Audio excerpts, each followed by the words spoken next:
नमस्कार बंधुरा मामनी रान्नाघरे सबाइके स्वागत।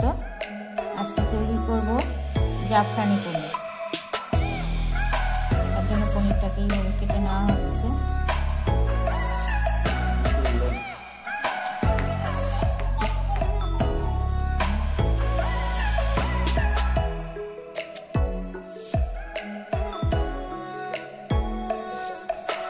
জাফরানি পনিরটা তৈরি করবে আমার বৌমা। तो अन्यरकम भावे तैरी होबे, देखते थाकुन। এর জন্য এখানে একটা ছোট পেঁয়াজ নেওয়া হয়েছে, একটুখানি আদা টুকরো, আর এটা 3-4 কোয়া রসুন আছে, আর আছে 2টো কাঁচা লঙ্কা। ঝালটা দিয়ে যেমন খাবেন সেরকম দেবেন। এটা দিয়ে এটা পুরোটা পেস্ট করা হবে। আমি এখানে চীনাবাদাম, কিশমিশ আর পোস্ত একসাথে পেস্ট করে নেব। 1 চামচ পোস্ত আছে, চীনাবাদাম আছে ওটা 15-20, আর কিশমিশও আছে 10-12টা। এটাকে ভাজবার জন্য তেল দেওয়া হচ্ছে, আর ঘি দেওয়া হলো 1 চামচ। এটা ভেজে নেবে।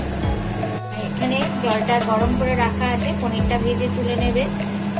এটা আপনাদের নুন আর অল্প একটু মিষ্টি দিয়ে রাখা আছে।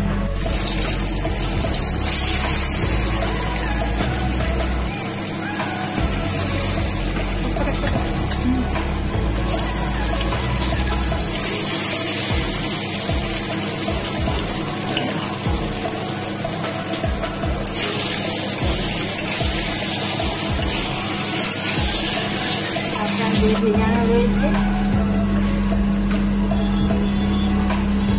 কত সুন্দর কালার এসেছে দেখুন।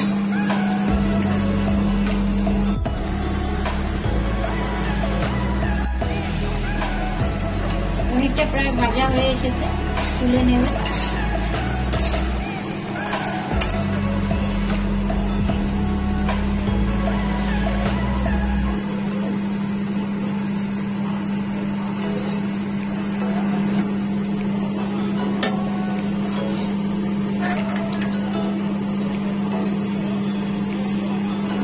তেলটার মধ্যেই লবঙ্গ, এলাচ, দারচিনি দেওয়া হয়েছে।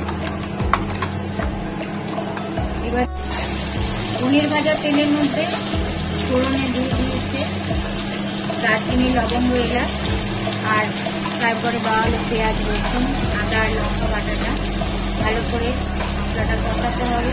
মশলাটা কষানো হচ্ছে, মাছটা মিডিয়ামে রয়েছে।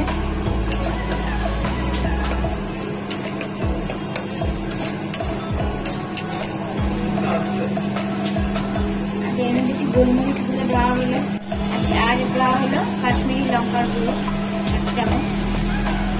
ভালো করে মশলাটা কষিয়ে নেওয়া হচ্ছে।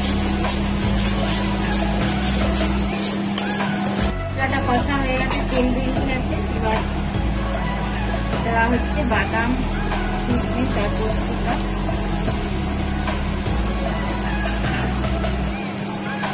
বাটি ধোয়া জলটা দেওয়া হলো, ভালো করে কষিয়ে এর মধ্যে টক দইটা নুন চিনি দিয়ে ফেটিয়ে রাখা ছিল, সেটা দেওয়া হয়ে গেল।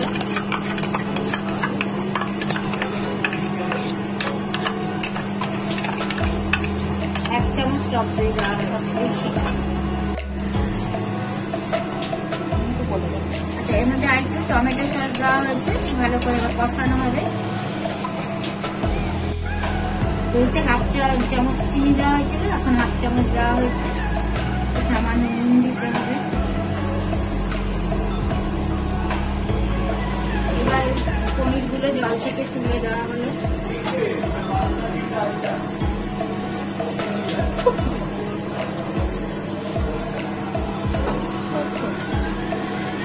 ভেজানো দুধটা দেওয়া হলো।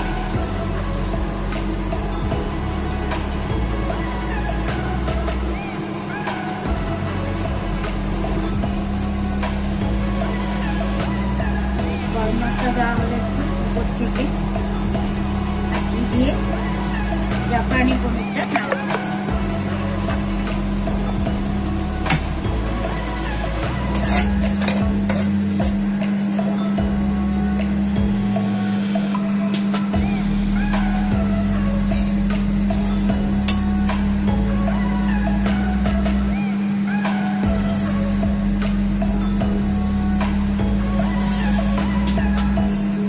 জাফরানি পনিরটা রেডি হয়ে গেছে, সার্ভ করেছি।